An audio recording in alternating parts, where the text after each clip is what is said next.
The airport newsstand in the opening minutes has 3 labeled sections. Most viewers never read the third one. This film was built from a 1957 drama that Zaz purchased for roughly $2,500. These are 20 hidden details you completely missed in Airplane. Number 20. The airport newsstand appears in the opening minutes of the film, and most viewers walk right past it following the main characters into the terminal. Pause that establishing shot and read the section labels on the rack. The third category reads, whacking material. It is right there on screen. Directors Jim Abrahams, David Zucker, and Jerry Zucker deliberately loaded the background of every frame with a second layer of comedy, a habit they developed during their Kentucky Fried Theater stage shows in Los Angeles. Look at the newsstand labels during the opening airport sequence and read every sign in the background. Every background shot in the film is running a second joke simultaneously. The magazines themselves contain another hidden gag that connects directly to the captain flying the plane. Number 19. Captain Oveur reaches for a magazine from the newsstand rack in an early scene, and it looks like a simple background prop included for atmosphere. The magazine he selects is titled Modern Sperm. It was scripted, physically printed, and placed deliberately by the production. The gag goes further. The Boys Life magazine held by a nun on the plane is a real publication, specifically the April 1968 issue. Nuns Life, however, had to be fabricated entirely from scratch by the props department because no such magazine existed. Look at the magazine covers when they appear in close-up during the cockpit and cabin sequences. What looks like chaotic background comedy is meticulously constructed. The actor playing the captain almost refused to shoot these scenes entirely. Number 18. Captain Over's cockpit scenes feel absurd but natural because actor Peter Graves plays every line with complete conviction. What most viewers do not know is that after reading the script, Graves called it the most disgusting piece of garbage he had ever read and threw it across the room. His wife and daughters convinced him to take the role. On set, Graves objected to the cockpit dialogue, and Abrahams, Zucker, and Zucker told him those scenes would be explained later in a section he was not in. That was a deliberate misdirection. Watch Graves during the cockpit sequences and notice his sincerity. The product of genuine confusion about what film he had agreed to make. He was not the only cast member struggling with the tone. Number 17. Steve McCroskey's escalating habit gags, picking the wrong week to quit smoking, drinking, and continuing from there, are among the film's most quoted running jokes. Jim Abrahams revealed in the Zaz memoir Surely You Can't Be Serious that actor Lloyd Bridges kept asking about his character's motivation, and the only honest answer Zaz could offer was that there was none. All they needed was for Bridges to say the lines. Beau Bridges revealed in a 2024 Deadline interview that he and his brother Jeff pranked their father into doubting the project before admitting they were joking. Watch Bridges during the McCroskey escalation sequence. There is no arc, no backstory, only committed line delivery. The actor who became the film's comedic anchor was actually their 5th choice for the role. Number 16. Dr. Rumack walks through the film as its most reliable source of absurd authority, and actor Leslie Nielsen plays every line as if delivering a genuine life-or-death diagnosis. Dom DeLuise, Jack Webb, Christopher Lee, and Vincent Price all declined the role before Nielsen accepted it. Nielsen rejected the idea that he was cast against type, stating that comedy was what he had always wanted, and no one had offered it until Abrahams Zucker and Zucker came along. On set, he brought a portable fart machine and used it on castmates between nearly every take. Look at Nielsen's eyes in any Rumack scene. There is zero acknowledgement that anything funny was just said. The man who replaced the original casting choice arrived with a very specific financial condition attached. Number 15.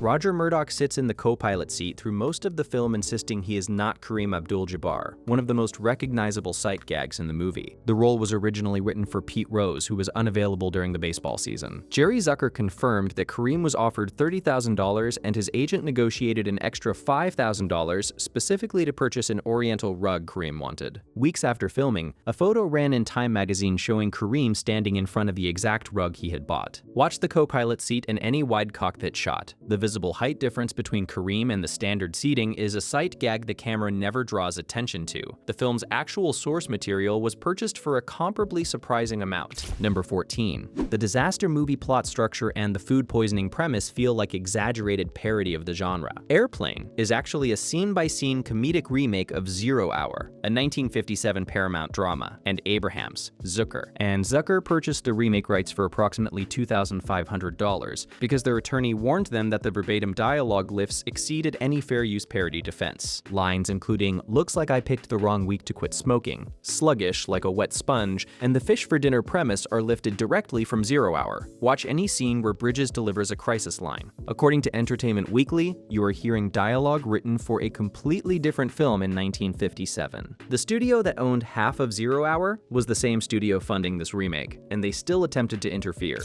Number 13. The air traffic control ensemble has a specific chemistry that feels entirely natural on screen. Universal Pictures owned partial rights to the airport disaster film franchise and threatened litigation over title confusion and cast overlap. This blocked Abrahams, Zucker, and Zucker from casting actor George Kennedy as McCroskey and prevented singer Helen Reddy from playing the singing nun. Universal ultimately won an MPAA arbitration that forced the film to be retitled Flying High for every international market. Maureen McGovern, the disaster movie theme song veteran of The Poseidon Adventure and The Towering Inferno, was cast in the singing nun role as a deliberate consolation. Look at the air traffic control room in any wide shot. The studio's demands did not stop there. They then shaped the physical sound of the aircraft itself. Number 12. The aircraft exterior shots and cockpit scenes throughout Airplane clearly present a modern commercial jet. Abrahams, Zucker, and Zucker originally wanted to shoot in black and white on a propeller plane to mirror Zero Hour. Exactly. Paramount executive Michael Eisner overruled them and insisted on a color production using a jet. Their private response was to reuse the actual propeller audio from Zero Hour as the cabin engine sound throughout the film. Listen to the background engine noise during any quiet cabin scene. What you are hearing is a piston engine, not a jet turbine. Every moment of apparent aviation realism carries a hidden audio protest. The budget that replaced their creative vision also produced one of the film's most beloved practical effects. Number 11. The inflatable autopilot Otto is a practical effect, and he moves, tilts, and eventually gains a companion during the film. The crew built a hidden inflation mechanism into the seat mount that allowed real-time adjustments while the camera was rolling. Producer John Davison and the effects team proposed Mrs. Autopilot entirely on their own initiative. The script only called for Otto to take control of the plane. According to the DVD commentary, David Zucker confirmed that Mrs. Autopilot was a repainted version of the original Otto figure. Look at Otto's head movements and wink during the autopilot takeover sequence. Those are live practical adjustments, not post-production additions. The composer hired for this film was operating under an equally unconventional creative brief and embedded real scores from other films inside the music. Number 10. The music throughout Airplane sounds exactly like a serious disaster film score, sweeping, urgent, and completely committed to the premise. Composer Elmer Bernstein was hired with a single directive from Jerry Zucker: score it as if the events were genuine emergencies. The main title incorporates John Williams' Jaws theme under the opening shot of an airplane tail fin cutting through clouds. The Notre Dame Victory March appears under the film's Knut Rockne speech. Tchaikovsky's 1812 Overture arrives in the resolution cue. Listen to the music during the opening airplane silhouette sequence. The Jaws theme begins before any dialogue. Bernstein turned the score into a layered parody operating beneath every other joke. One performer in this production took a similarly independent approach and wrote his own material entirely. Number 9. Johnny the Air Traffic Controller delivers some of the film's most unpredictable one-liners, erupting at unexpected angles and never following the scene's internal logic. Actor Steven Stucker wrote them himself. Abrahams, Zucker, and Zucker could not generate dialogue that matched Stucker's energy, so they would call him with the straight line setup and he would return the punchline. The line referencing Mr. Rogers was a post-production audio replacement. Stucker originally said Mamie Eisenhower, who passed away during production, forcing the swap after filming was complete. Watch Stucker's mouth during that specific line in the air traffic control sequence. The audio and lip movement do not sync with perfect precision. The film's most famous exchange was shot on the very first day and required no audio fix at all. Number 8. The Surely You Can't Be Serious exchange, followed by I Am Serious and Don't Call Me Shirley, is the film's most quoted moment. The line was scripted, not improvised, and Abrahams, Zucker, and Zucker filmed it on the very first day of principal photography. Paramount executives only understood the film's approach after watching that first day's dailies. Zaz screened the entirety of Zero Hour for Nielsen during early rehearsal to calibrate this exact moment. Nielsen watched it and said, "Okay, now I get this."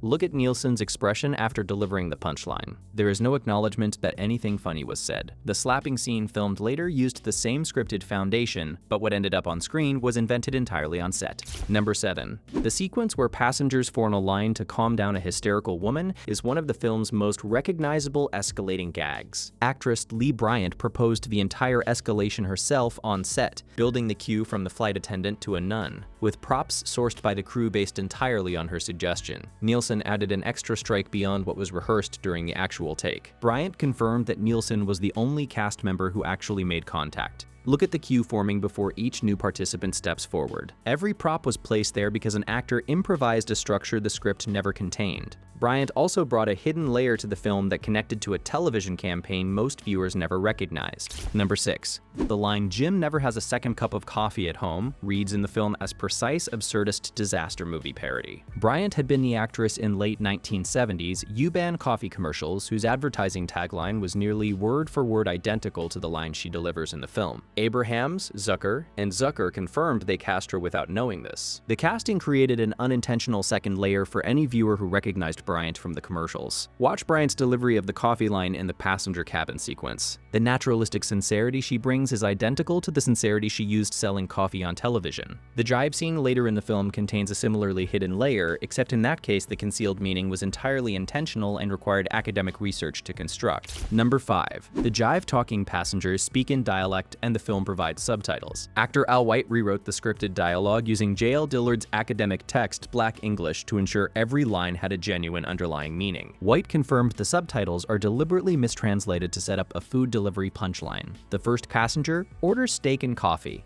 but the subtitle shows only steak. The second orders a burger with everything, but the subtitle says fish, which is what actress Julie Haggerty delivers, causing the food poisoning that drives the rest of the film. Read the subtitles during the jive sequence, then watch what Haggerty brings to those passengers. The subtitles are engineering the plot, not translating the dialogue. Barbara Billingsley's appearance in the same scene required a private 2-hour coaching session nobody expected. Number 4.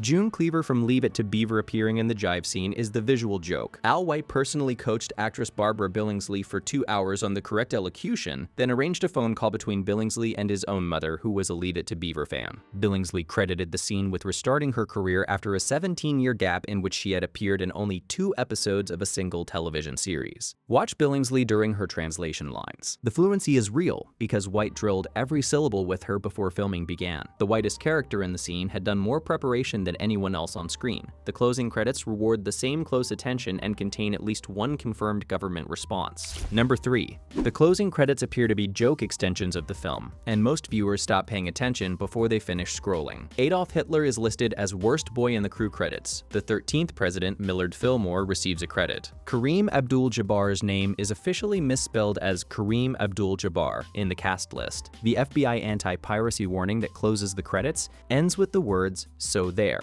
According to the Zaz DVD commentary, the FBI contacted Paramount Pictures to demand corrected prints be distributed to theaters. Pause the closing credits during the FBI warning card and read all the way to the final line. The film's last joke is hidden inside legal text. Paramount's management barely understood the film generating those credits until it was already in theaters. Number 2.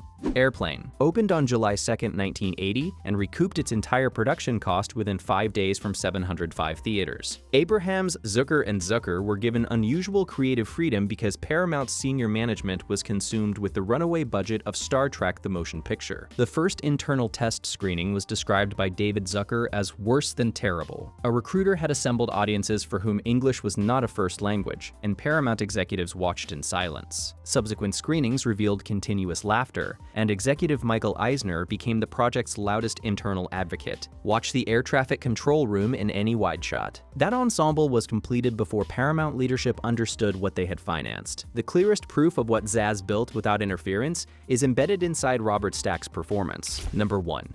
Commander Kramer's authority in the air traffic control room anchors the film's second act. Actor Robert Stack was Abrahams, Zucker, and Zucker's first and only choice from the beginning. He was a real World War II U.S. Navy aerial gunnery instructor and a 1971 inductee of the National Skeet Shooting Hall of Fame. When Stack initially overplayed the comedy on set, Zaz screened him footage of impressionist John Biner doing a Stack impression to recalibrate his performance. Stack reportedly told a struggling Lloyd Bridges on set, come on Lloyd, they just want us to be us." Watch Stack during any crisis moment in the control tower. What reads as perfect comedic restraint is a man doing exactly what he would have done in a real emergency. Airplane works on every repeat viewing because Abraham, Zucker, and Zucker built it in layers. Every background sign, every subtitle, and every engine sound carries a second joke. Knowing how it was made reveals the comedy is even denser than the loudest laughs suggest. Which hidden detail surprised you most? And what film should we open next?